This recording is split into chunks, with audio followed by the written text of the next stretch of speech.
Introduce YouTuber descent into madness. Oh, hi. I see that you're all jammied up and snuggled down for the night. But you're not asleep yet, are you? Otherwise, you wouldn't be here, would you? October 25th, 2013.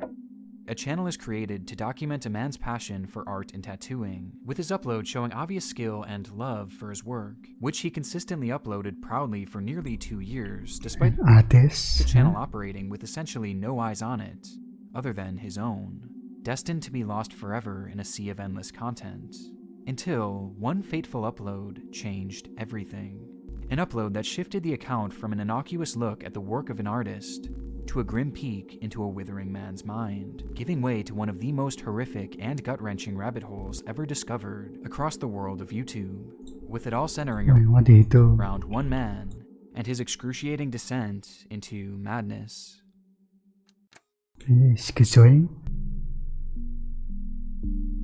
Despite this case eventually devolving into one of the more grim rabbit holes anywhere across the internet, its origin is actually far from it.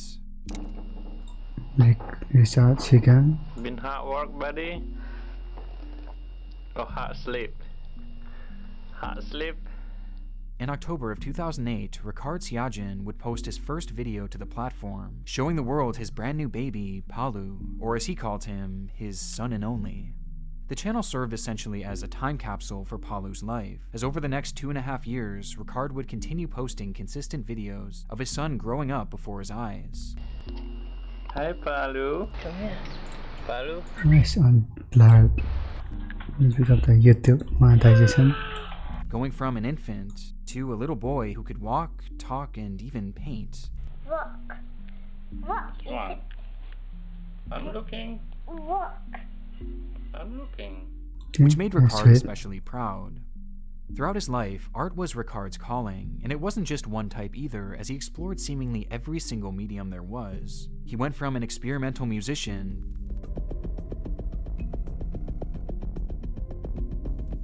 to a photographer, and eventually, most importantly, an illustrator/painter, with his artistic prowess eventually landing him an interview with a local reporter, where he talked about his art and inspirations.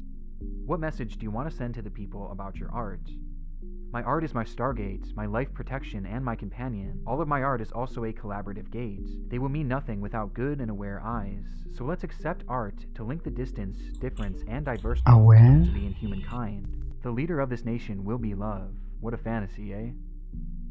In the world of art, Ricard could do it all. But still, there was one style that called to him above all else. A style dubbed Batak art, in reference to the Indonesian tribe it spawned from. It's a distinct look that Ricard took exceptional interest in, which comes as little surprise, as that was the tribe that Ricard was born into, being raised within the Indonesian group, only to move to the United States as a young man in order to further his education and career prospects.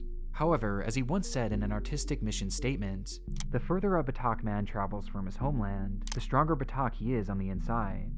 Moving to New York City in the early 2000s and working odd jobs to make ends meet, nostalgia from home, I guess. Ricard eventually settled in Philadelphia, where he tattooed on the side and found full-time employment at a chocolate factory. During this time, he was actively trying to meet and engage with new people, as you can still find one of his posts on a website called couchsurfers.com, where he mentions how he's looking to meet new people, while also stating in broken English, "I want to do things that when the last breath is approaching, I will still be able to smile," and answer the question, what is one amazing thing you've done, by simply saying the word, lived. But most noteworthy about his time in the United States was his continuation of Batak-inspired art, which in 2013 he began sharing with what he hoped would become a wider audience.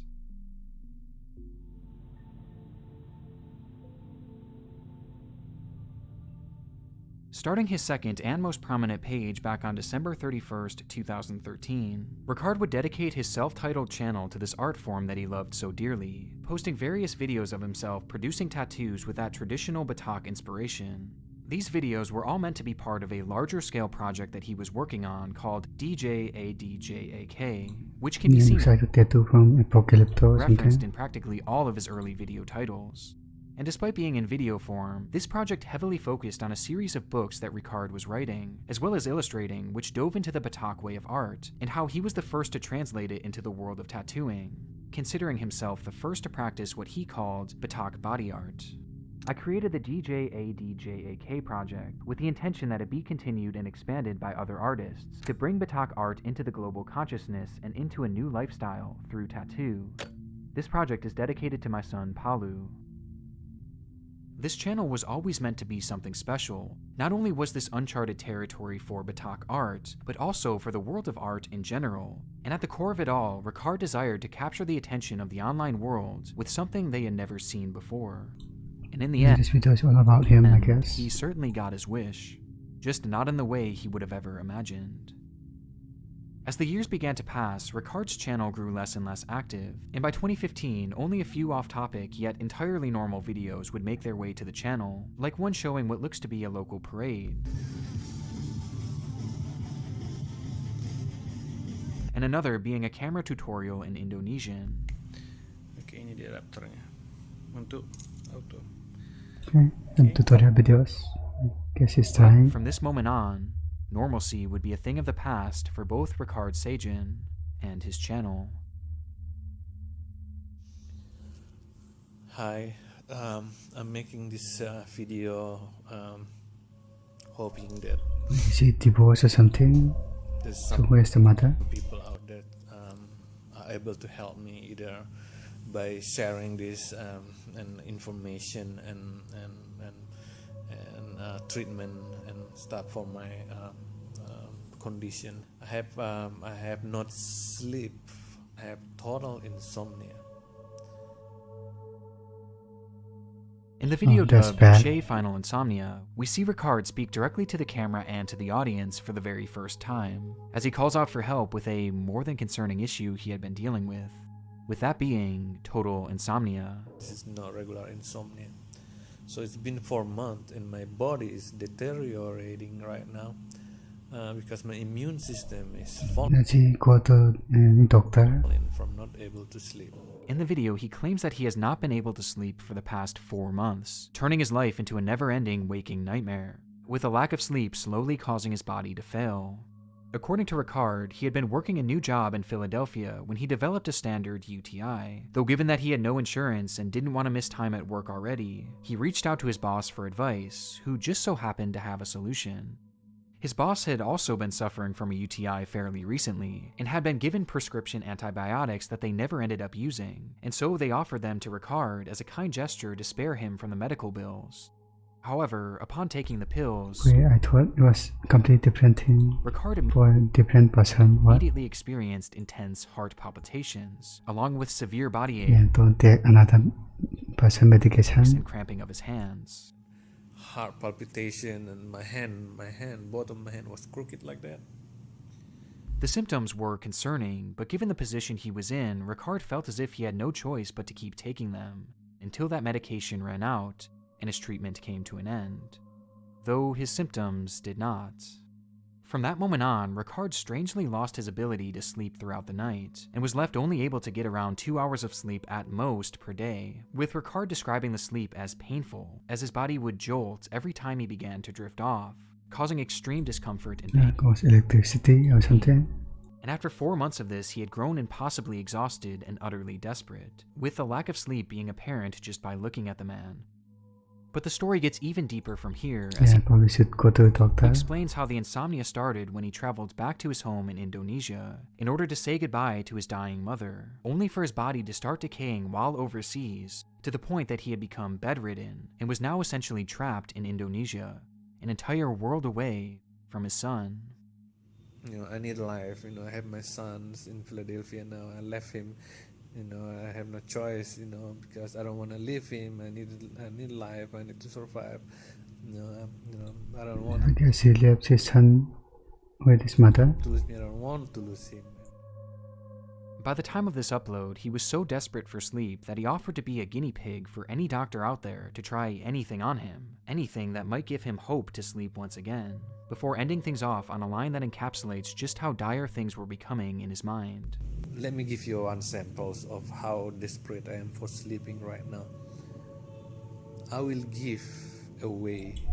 What is this camera angle? This is just See comparison. Mark Wayne's. I will give away my two of legs from my thigh, cut it take it as an exchange for sleeping, even though 3 hours a day.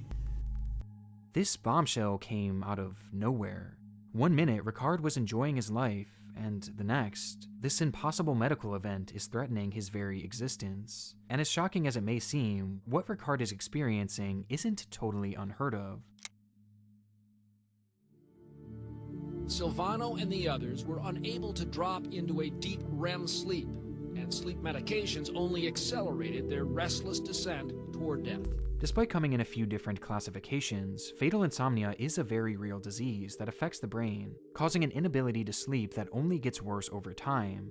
This lack of sleep then leads to a significant decrease in cognitive function, which induces symptoms of paranoia and a slew of other mental issues, until the person affected with the disease begins flat-out hallucinating, growing disconnected and confused with the world around them. Like a paralysis. And all the while, the body is slowly decaying, as it grows too weak to move, before the disease ends the way it always does, in certain death.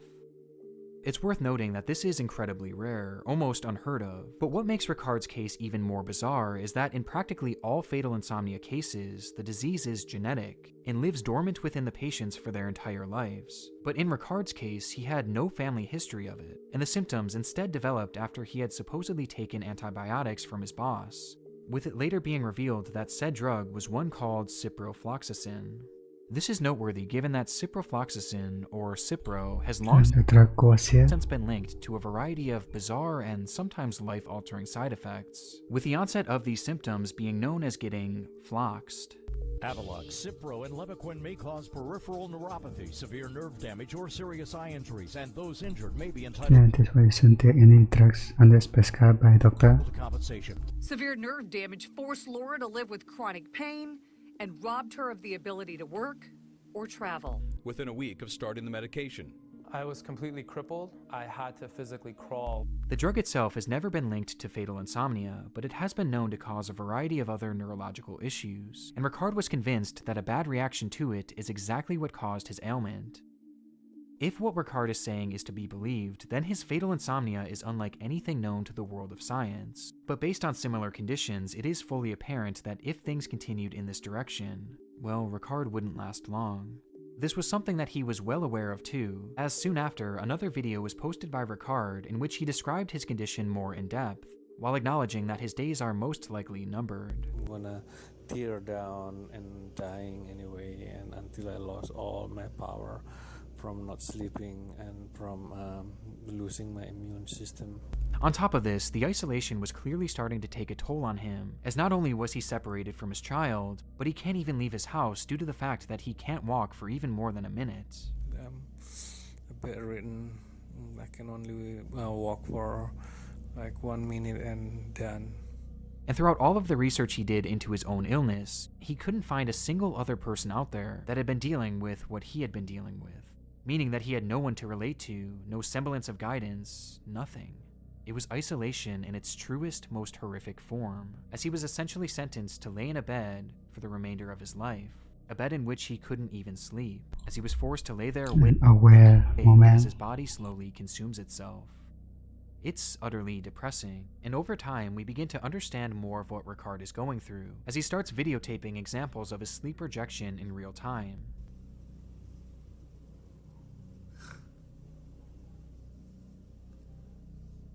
Which he described further in the description as body feedback, jolt, shock accompanied by a quick air gasp, neurological sound in my head like a hip crack, firecracker, or neural slap inside my head, before going on to say, so no sleep ever simply breathe through the mouth. happened. My brain seems to refuse or ignore it all the time. As a result of that, the inner spinal grabbing pain builds up and a feeling of my whole body being vacuumed, with a sensation of falling from the sky, very violent and tormenting. This event could last for a few hours. If I keep resting by fighting and tightening my body and keeping my eyes closed, the snap will kick back in every 5 minutes until my brain is racing again.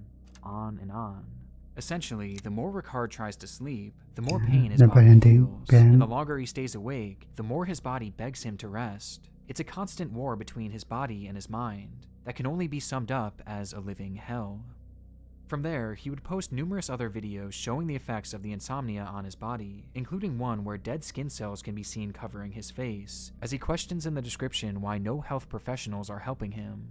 Though despite the lack of help and the acknowledgement that the odds were stacked against him, he was still out there actively looking for answers. As aside from his videos, he would post across various forums around the internet, in which he sought out doctors and other victims of this same horrific disease, in pursuit of any information that could help him. Though when this didn't work, he then began doing deep dives into controversial medical practices himself, even creating public playlists to document some of them, medication. with perhaps the most distressing being something called psychic surgery.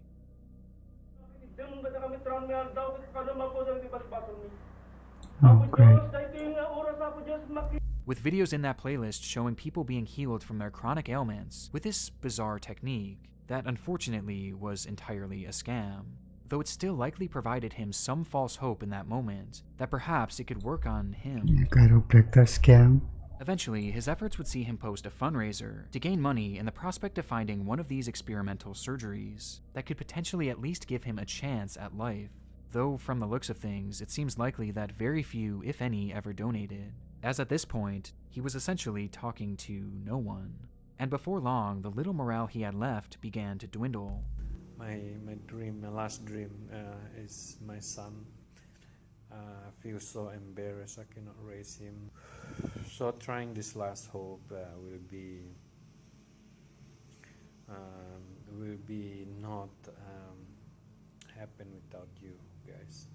And it wasn't just his morale that was slipping, but his mind as well, as suddenly he began to use his channel to post various strange conspiracy theories, talking about aliens, global mind control, the Illuminati, and God. Oh, here comes the schizo. Dan gorila belum ada itu eksperimen. Nah, jadi mereka udah datang ke bumi ini, sering datang ke bumi. Makanya ada Star Wars ya. Star Wars itu bukan bohong itu.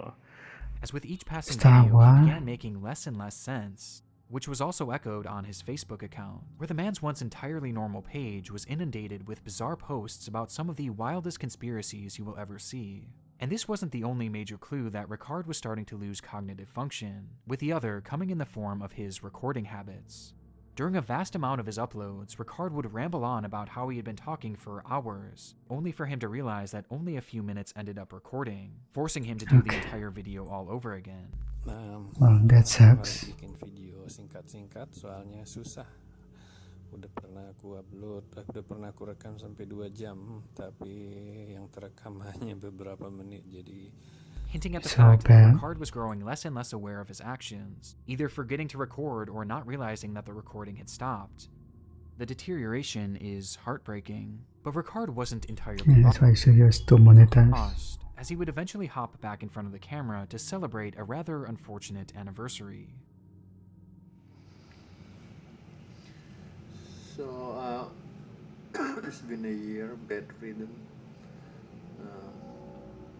attacked by fluoroquinolones in 2015. After an entire year of being bedridden, How is he supporting himself? Ricard was still fighting. Does he have like no money at all? Though his optimism was nearly gone, as he mentions that he's past the point of salvation. His neurons have already been fried, and no matter what happens from here, he knows that he's never going to be able to fully recover. And he wished at this point that it would all just be over already. I'm giving up already. I'm already giving up now. It's just I cannot do it. I cannot myself. I'm not good with myself. If I do, I'm already done. Who is beating him? Citing his That's only the reason question. for continuing on as, Why do keep trying this?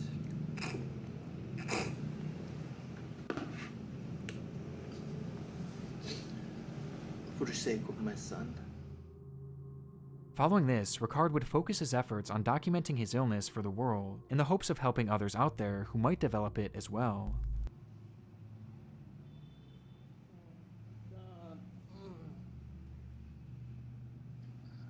While in another video, he shows off his collection of benzos that he had been abusing for nearly 2 years now, as they were the only things that could even remotely get him to fall asleep, even just for 2 excruciating hours, stating that without them, he would already be dead.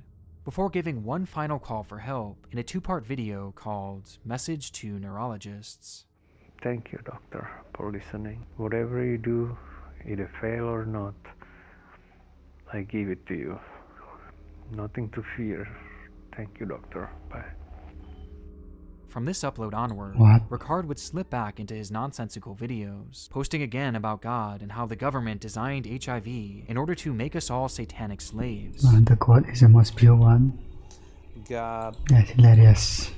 in this case, is just a person, which is, I found out that actually his name is Enki. He came here to this planet before we are exist. Until December 4th, 2016, when he posted a video in a dark room speaking entirely in Indonesian. Orang pengacara yang sangat terkenal dan mahal dan lain-lainnya. Jadi, Lawyer? katakanlah ada seorang warga negara apalah ya, katakanlah warga negara Inggris yang menyeludupkan narkoba ke Indonesia.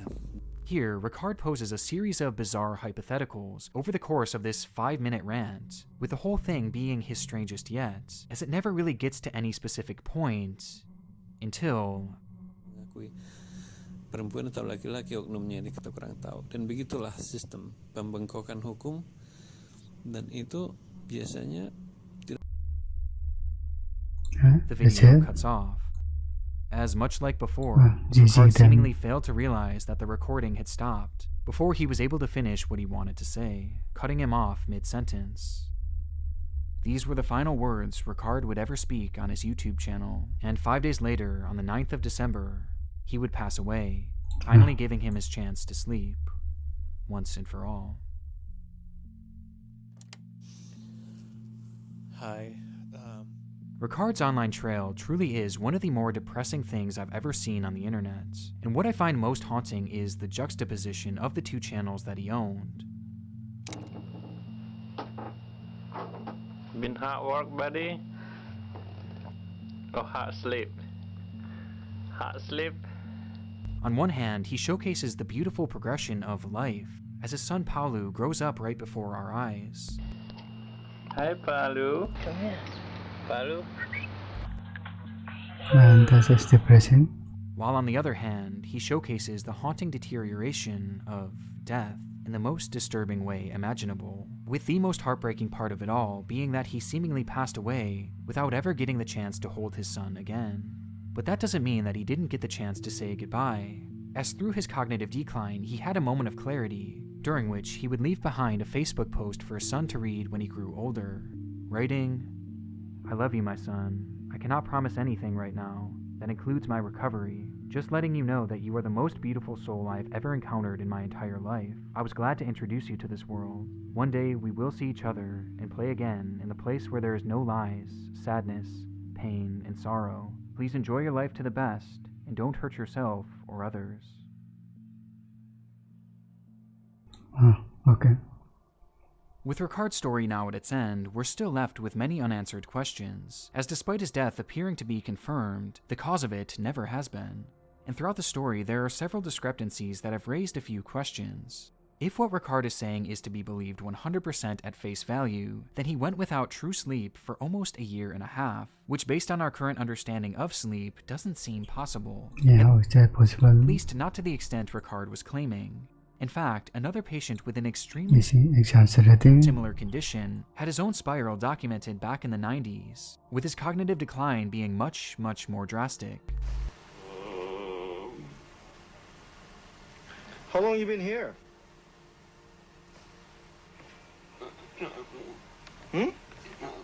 Yeah. Can't talk. How much? 2 weeks.